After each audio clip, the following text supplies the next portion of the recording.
ሰላም ቤተሰብ ሰላማችሁ ይብዛልኝ ባላችሁበት። እስቲ እንደዚህ ደቀቅ አድርጎ የፈጨልኝ ማሽን ላስተዋውቃችሁ። ከዚሁ ከቲክቶክ ሾፕ ላይ ነው ያገኘሁት እና እንደምታዩት ይሄ ዋናው ማሽን ነው።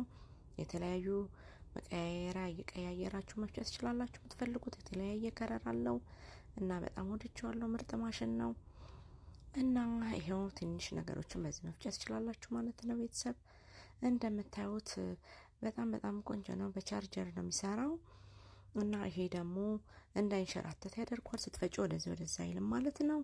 እና ትንሽ ነገሮችን በዚህ መፍጨት ትችላላችሁ። ቤተሰብ ግላስ ነው እንደምታዩት። ይኸው ስጋዬን አመጣሁ። ኦልሬዲ ለቅለቅ አድርጌዋለሁ። እቃውን ወደዚህና ወደዚህ ሚዲየም ሀይ ላይ ማድረግ ትችላላችሁ። ይሁት እንዴት እንደሚፈጭ።